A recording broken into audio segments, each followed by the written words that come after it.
Let's get to the news. President Biden is set to deliver his first State of the Union address on March 1st, and it's the first one where union is the only good news. Republican Senator Lindsey Graham yesterday criticized President Biden's speech commemorating the January 6th Capitol attack and said Biden had, quote, politicized the event. How do you politicize an event that's already political? They stormed the Capitol, not a Best Buy on Black Friday. That's like saying, is it just me or is the priest's sermon today all about religion? And we get it. We get it. In a speech last week commemorating the one-year anniversary of the Capitol attack, President Biden criticized the rioters and said, quote, you can't love your country only when you win. Well, I guess some people are just never meant to fall in love. Advisors to former President Trump reportedly believe that a recent improvement in Trump's favorability rating is due to his diminished social media presence. And at this point, Biden will try anything. Scientists are currently disputing a new study that claims to have discovered a so-called Deltacron strain of the coronavirus that combines the Delta and Omicron variants. And the only thing that can stop it is the Pfizerna vaccine. Scientists in England recently announced that they've named a type of tree after actor Leonardo DiCaprio, yet it's currently dating a sapling. A little tree humor. Everybody out there who's into that kind of thing. New York Mayor Eric Adams is facing criticism over his recent decision to appoint his brother to serve as a deputy police commissioner. Said Adams, cool, take it up with my son. I'm going to say it right now. I think this Mayor Adams thing's off to a great start insofar as, monologue jokes. Hot start. Don't want to jinx it. Hot start. Mercedes-Benz recently unveiled its new all-electric concept car, which is made from several sustainable materials, can travel 620 miles in a single charge and takes up 2 parking spots. BlackBerry last week officially stopped supporting its line of signature mobile devices. Of course, I was totally prepared because I set a reminder on my Palm Pilot. And finally, Taco Bell announced its so-called Taco Lovers Pass subscription service last week, which costs $10 a month to receive 1 taco per day for 30 consecutive days. On the downside, Taco Lovers Pass will also be the headline of their obituary. And that's the kind of joke you could do, when you're in an empty apartment. You don't have to worry about the groans, right? Tell the jokes you want to tell about Taco Bell. What do you mean, who am I talking to? Who are you talking to? According to a new survey, just 9% of Americans said that the Biden administration is doing a great job handling the Omicron coronavirus strain. I assume it's the same 9% who don't currently have it. Oh, you're cocky now. It's coming. According to a new poll, President Biden's overall disapproval rating hit a new high last month, or as his aides are phrasing it, your numbers are way up, sir. The CDC is reportedly considering updating its coronavirus guidance to recommend that people wear N95 or KN95 masks, or barring that, just 95 masks. The CDC also issued a do not travel advisory yesterday for Canada due to an increase in coronavirus cases there, which is kind of like Keith Richards telling you not to hang around with that pothead from school. According to new reports, Senate Democrats have grown tired of trying to convince West Virginia Senator Joe Manchin to support a federal elections bill and complain that it's, quote, like negotiating via Etch-a-Sketch, which begs the question, have you tried shaking them yet?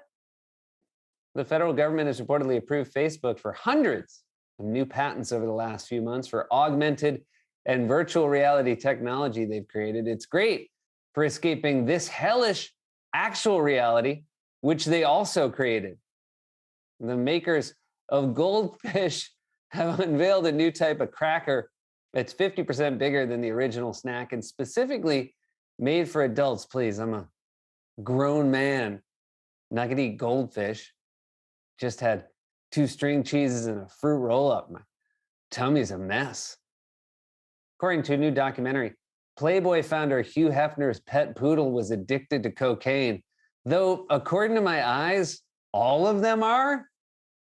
That's right, Hugh Hefner's poodle was addicted to cocaine, which explains why he was so afraid of the vacuum cleaner. No, mustache. Yeah, dogs on cocaine sound like Sandberg. That's just science. And finally, Tesla recently released a new version of its self-driving software that allows drivers to select among 3 different aggression profiles, including chill, average, or New Jersey Turnpike. And I'm hearing, really, was the 1 millionth monologue joke with the punchline New Jersey Turnpike across all talk shows since the history of talk shows. And is that true? I'm going to get a $10 easy pass credit for that. So things are looking up. During a speech yesterday in Atlanta, President Biden endorsed changing the Senate filibuster in order to pass federal voting rights legislation and said, quote, "I'm tired of being quiet." Quiet? When did we ever say we wanted a quiet president? Oh, right. Okay, yeah. Yeah, we may have put it out there. During a hearing yesterday, Republican Senator Richard Burr criticized the Biden administration's coronavirus pandemic messaging and said that the American people are, quote, confused. Said Biden, it's simple. Just wear a mask indoors unless you're indoors, and then you can safely make outdoors indoors so long as your booster stays 6 feet away from sheltering in place. Come on, Jack. A new op-ed in the Wall Street Journal suggests that Hillary Clinton could be the best Democratic nominee for the 2024 presidential election because all voters really want right now is someone who admits it when they lose. The House committee investigating the Capitol attack has subpoenaed 2 advisors to Donald Trump Jr. to try to find out what exactly it is that they do. Former President Trump reportedly hung up on NPR journalist Steve Inskeep yesterday, just 9 minutes into a 15-minute interview. Though, to be fair, who among us hasn't tapped out 9 minutes into a 15-minute NPR segment? I say that as a fan. Been there. Former Democratic presidential hopefuls Andrew Yang and Marianne Williamson had dinner on Monday in New York City. Please, no photos, said the restaurant. Kellogg's recently released a Valentine's Day themed Fruit Loops cereal that includes heart-shaped pieces. But if that's what she wants this year, she's too young for you, dude. Does it look like I'm looking at him?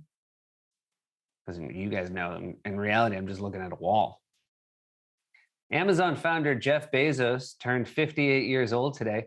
If you want to wish him a happy birthday, just say it out loud. I'm sure one of your devices will get the message to him. Pope Francis visited a record shop in Rome yesterday and left with a CD. And I got to say, I didn't even realize the Pope Mobile had visors. Two of our writers wrote that joke, which is weird because all of our writers are 22 or younger.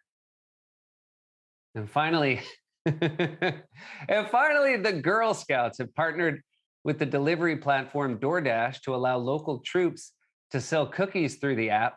Meanwhile, the Boy Scouts still trying to make a fire with sticks. They develop slower. It's just a boy-girl thing. Senate Minority Leader Mitch McConnell yesterday called President Biden's speech in Georgia on voting rights, quote, profoundly unpresidential. Oh, I'm sorry. Is that something we still track? What should he have said? Voting is only for 9s and above? Senate Majority Leader Chuck Schumer has reportedly found a loophole that will allow Democrats to bypass the Republican filibuster on a new voting rights bill. All he had to do to find it was push his glasses up to their normal height. Oh, there it is. Confidants of former Vice President Mike Pence reportedly believe that he is preparing to run for president in 2024, though I think he's just in it for the security detail. Amid accusations of nepotism, it was announced yesterday that New York Mayor Eric Adams has demoted his brother from deputy police commissioner to executive director of mayoral security. Still not as bad as when Mayor Giuliani gave his cousin the job of wife. During a speech, sometimes you're bummed that there's not an audience around. During a speech yesterday on the Senate floor, Republican Senator Marco Rubio described the life of a typical liberal as watching MSNBC morning Peloton bike rides, drinking caramel macchiatos, and eating avocado toast. Are you kidding me? Do you know how many calories are in a caramel macchiato? I'm not going to throw away my Peloton ride like that. Supreme Court heard oral arguments on Tuesday, and Justice Neil Gorsuch was reportedly the only member not to wear a face mask. Even worse, they're letting him play in the Australian Open. An ex-girlfriend of Republican Congressman Matt Gaetz reportedly testified yesterday before a federal grand jury. After being thanked for cooperating, she said, "Hey, anything to get out of gym class." Organizers of the annual Toy Fair New York Trade Show canceled the event this week for the second year in a row amid a rise in coronavirus cases, which is for the best because they were about to launch the new Cough on Me Elmo. 3 men were arrested in New York recently after they allegedly impersonated police officers to rob a suspected drug dealer of more than $150,000 and 3 kilograms of cocaine. Even crazier, the suspected drug dealer who called the cops. "Yeah, I'd like to report a robbery of some various items." Actress Megan Fox and musician Machine Gun Kelly announced their engagement yesterday and said they drank each other's blood. That's right. He got down on one knee, then 2 knees, then passed out from blood loss. And finally, according to a new study, exercising for 20 minutes a day can reduce the risk of developing dementia. Finally, conclusive evidence that golf is not exercise.